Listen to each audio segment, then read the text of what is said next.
If your workouts and nutrition fall apart every time you're on call, it's not your fault. The real issue is most plans aren't built for your life, especially when you're on call. So, today, what you're going to learn is a three-part framework to help you stay consistent without relying on willpower and feeling like you're starting over again once your call, week, weekend, whatever the time frame is over. Welcome back to the Physician Vitality Lab. And in today's episode 4, we're going to talk about how to stay on track with your fitness and nutrition while on call. But first, we're going to touch on why call weeks, weekends, 24-hour shift, whatever it might be, your progress derails. You look at all the things that go into it. Obviously, it's a much more stressful time for you. You're going to have more disrupted sleep than you already do have.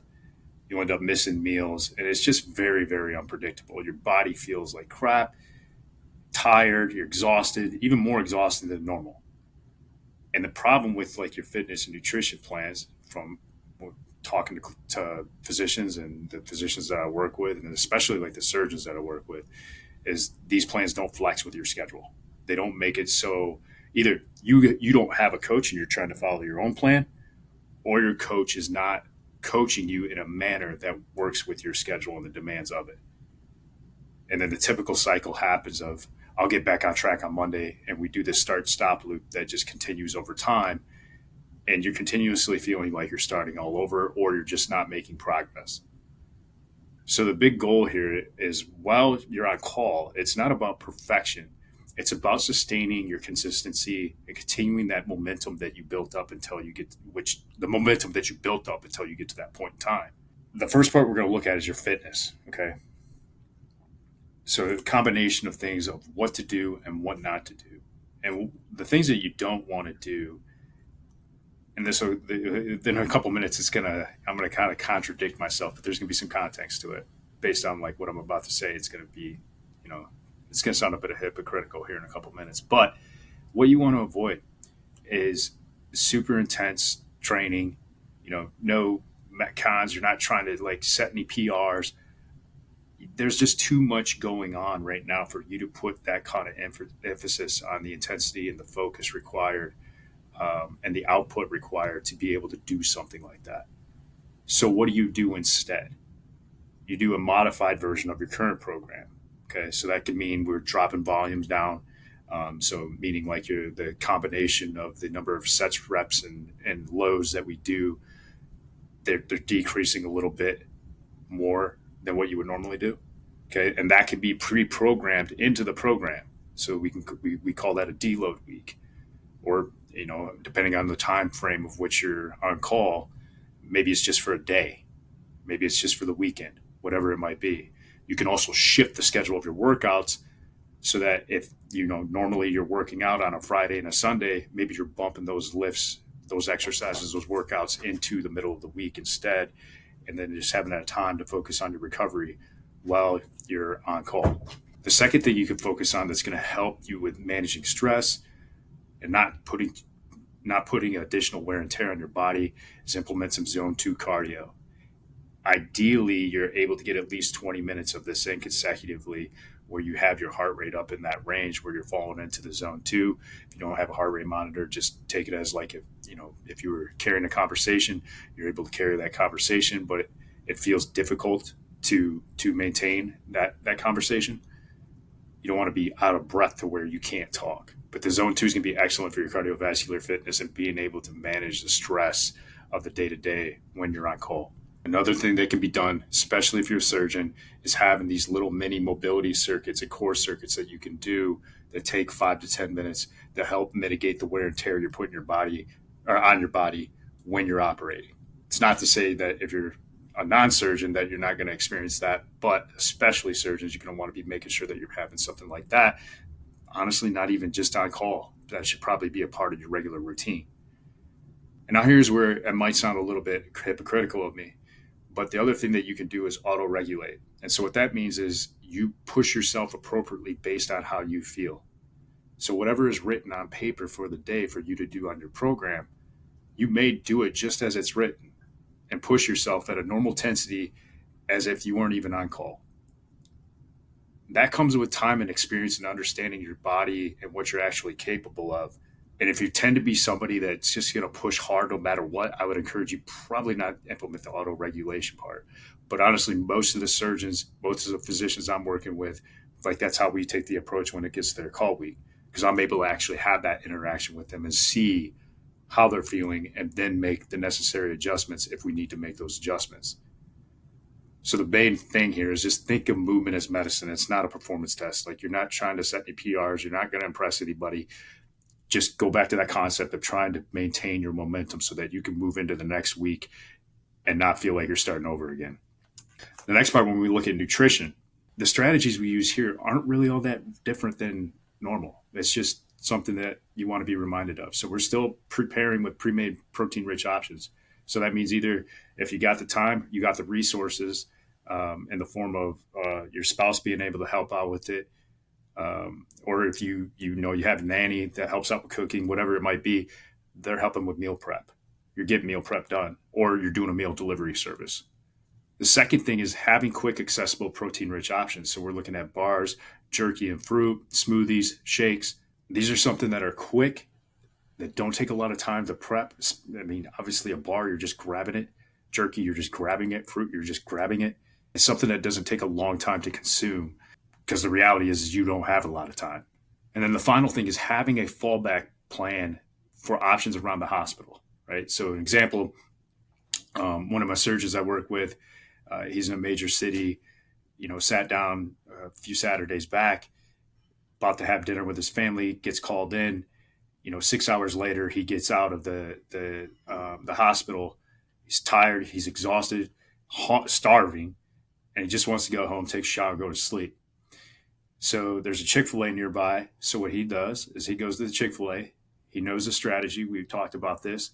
He gets 2 grilled chicken sandwiches, tosses the bun on one of the grilled chicken sandwiches. He stacks that up and has a double grilled chicken sandwich, gets just under 600 calories for his meal and like 57 grams of protein, 58 grams of protein, something like that.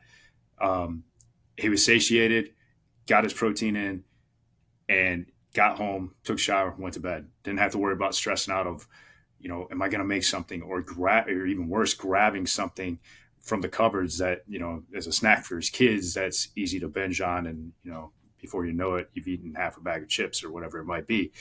He had that fallback plan that allowed him to sustain his progress and be successful. So always when it comes to this stuff is prep over willpower. Your willpower, you only got so much of it.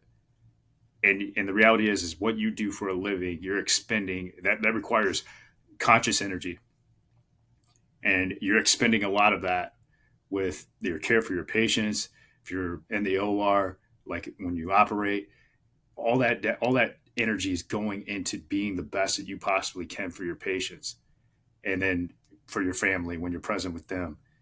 And so there's only so much energy you can put into things on a daily basis and still exhibit that willpower, especially if you look at the concept of over time, that's going to start to dwindle even more. So the more exhausted you get, the less you're going to have. Don't play that game. Just be prepared. And then finally, looking at recovery tactics that will work while you're on call. So number one, and might sound a little woo-woo, but I mean, there's plenty of research on this. If you look at like stimulation of your parasympathetic nervous system, being able to help regulate more desirable autonomic nervous system function, we look at incorporating some breath work.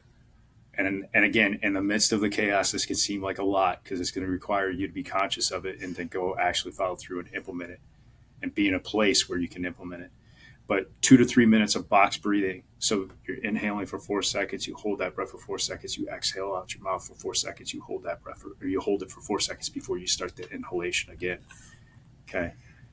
Doing 10 reps of that. That example right there, 16 seconds. So you're almost at like 3 minutes. We'll call it 2.5 minutes of breathing work that you can do right there, just with 10 reps. And you'll instantly feel better. Then if you're a surgeon, think about all the strain and wear and tear that you're putting on your body when you're in the OR. Doing a combination of soft tissue mobility and core work, having a little circuit where you could, as far as your soft tissue work, if we're focused on areas like your thoracic spine, ischial tuberosity down the lateral portion of the hamstrings, just above the knee, um, vastus lateralis, plantar fascia with a lacrosse ball. These are going to be things that are going to help keep your hips limber, low back, not feeling so stiff and achy.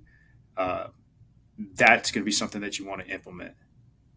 Having some mobility work thrown in there. Again, you can couple the breathing, get into desirable positions where we can control where the air flows when we take a breath in. If you look on my YouTube channel and look up supine knee hug breathing, that'll be one of the primary exercises I program into a surgeon's day, especially on days when they're operating, because I do have surgeons that do get a little bit of time between operations. And they talk about how they get a little bit achy, they get a little bit stiff, and then we can have these exercises that don't take any more than 2 to 3 minutes to do 1 to 2 of them, and they're feeling better. So having stuff programmed in there, or stuff that you can keep in your toolbox and utilize whenever you need to, is going to help you recover faster, so that you're not feeling as achy, stiff, and just run down and exhausted as you do after you get done in the OR. And then the final thing, this will be dependent on, obviously if you're in house on call, probably a little bit difficult to find a place to take a nap, or even if you've got time, if you're in house. But if you're at home and on call, this could be a little bit more doable. But doing the caffeine power nap stack. So right before you take a power nap, drink some caffeine, have a cup of coffee, lay down, take a 20-minute nap, and you're going to wake up and you're going to be alert. Caffeine's going to be kicking in right about then, so your cognitive function will be better, feel more alert, more focused, and more energized. And so that is the final strategy that you could use for recovery tactics while you're on call. Now, to recap everything that we talked about. Overall, we're looking at lowering the demand on you and raising the consistency bar, meaning like the main thing here is being able to maintain that momentum that you've built to this point in time, staying on track with your fitness and your nutrition and your recovery during the time when you're on call for however long that is. And then that continues to raise the bar over time. You're not feeling like you're starting over again every time that, when you're done with a call shift, it feels like you're going back to square one. Then we're looking at quick, accessible, ready to go protein-rich options as far as your nutrition goes. For your recovery, protect your ANS. Don't just push through. Understand this is helping you sustain consistency so you're not burning yourself out. Do not treat this with a go hard or go home mentality. That is the quickest way to burn out. That is the quickest way to not be making progress for the long haul. I shouldn't say the quickest way, but more of a surefire way to make sure you're not making progress for the long haul. So if you're tired of starting over every time you're on call, it's time for a smarter system. If you want some help, there's a link down in the description for this video for you to book a discovery call with me. Click that link. We'll hop on a call. We'll talk about what your schedule looks like. We'll talk a little like what you've been up to as far as your fitness, nutrition, and everything like that, what your home life looks like, where you work out. I'm going to get all the details about you so that I can develop a custom plan. And based on that custom plan, we'll determine if it makes sense for us to move forward. And if not, at least you got an idea of where to go. And if so, then we'll go ahead and we'll move forward. We'll start working together and make progress really, really quick. Make sure you like, subscribe, and drop a comment if you want more physician-specific strategies like this. Thanks for attending the 4th episode of the Physician Vitality Lab.